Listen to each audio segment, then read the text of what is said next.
Hi guys, I'm going to try to read this book to you again. This way the internet connection wasn't working well for the live feed, so I'm going to try it this way. I hope you enjoy. This is called Goldilocks and the Three Bears.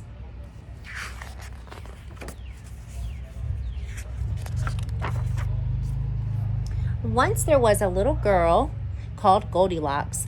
What a sweet child, said someone new in town. That's what you think, said a neighbor. One morning, Goldilocks' mother sent her to buy muffins in the next village. You must promise not to take the shortcut through the forest, she said. I've heard that bears live there. I promise, said Goldilocks. But to tell you the truth, Goldilocks was one of those naughty little girls who do exactly as they please.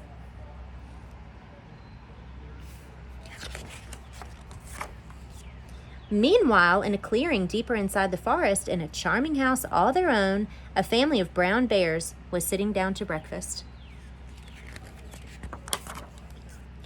Patooey, cried Big Old Bear. This porridge is scalding. I've burned my tongue. I'm dying, cried Baby Bear. Now really, said Mama Bear, who was of medium size, that's quite enough. I know, said Papa Bear. Why don't we go for a spin while the porridge is cooling? Excellent, said Mama Bear. So they got on their rusty old bicycle and off they went.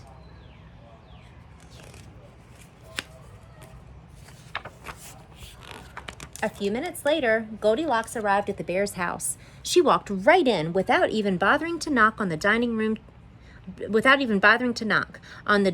table were 3 inviting bowls of porridge.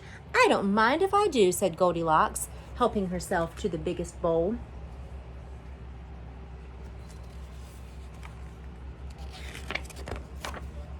But the porridge in the biggest bowl was much too hot.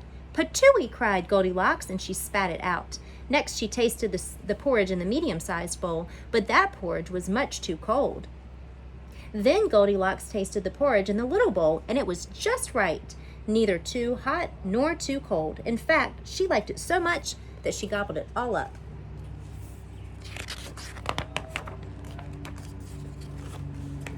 Feeling full and satisfied, Goldilocks thought it would be great fun to have a look around. Right away, she noticed a lot of coarse brown fur everywhere. They must have kittens, she said. In the parlor, there were 3 chairs. Don't mind if I do, she said, climbing into the biggest one. But the biggest chair was much too hard, and she just couldn't get comfortable.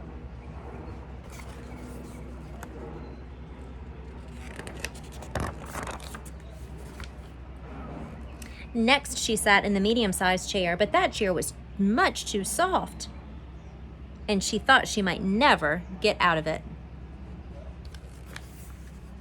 Then Goldilocks sat in the little chair, and that was just right, neither too hard nor too soft. In fact, she liked it so much that she rocked and rocked until the chair fell completely to pieces.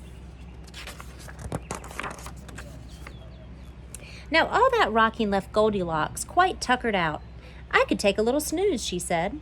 So she went to look for a comfy place to nap. Upstairs were 3 beds. I don't mind if I do, said Goldilocks, and she got into the biggest one. But the head of the biggest bed was much too high.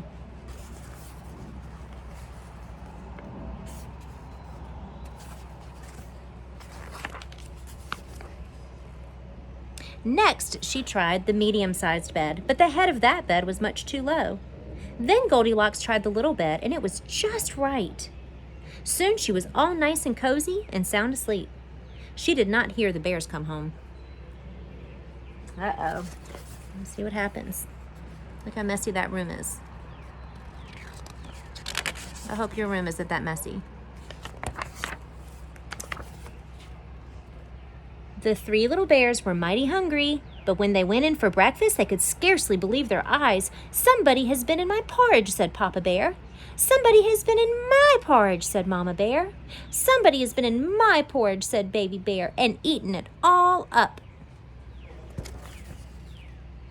Uh-oh, they're not happy.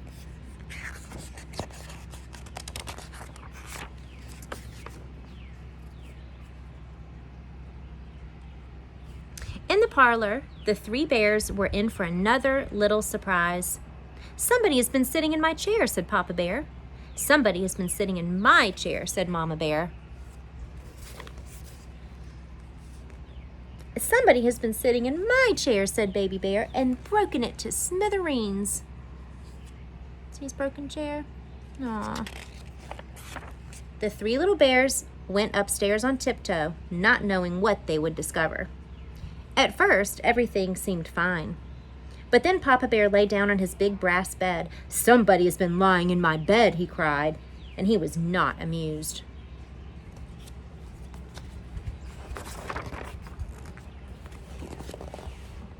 "Egads," cried Mama Bear, "somebody has been lying in my bed." "Look," cried Baby Bear, "somebody has been lying in my bed, and she's still there."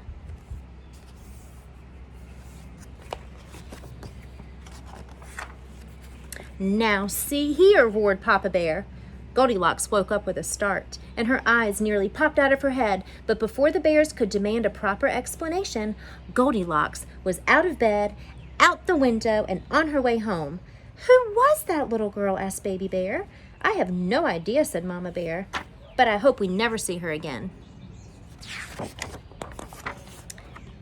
And they never did.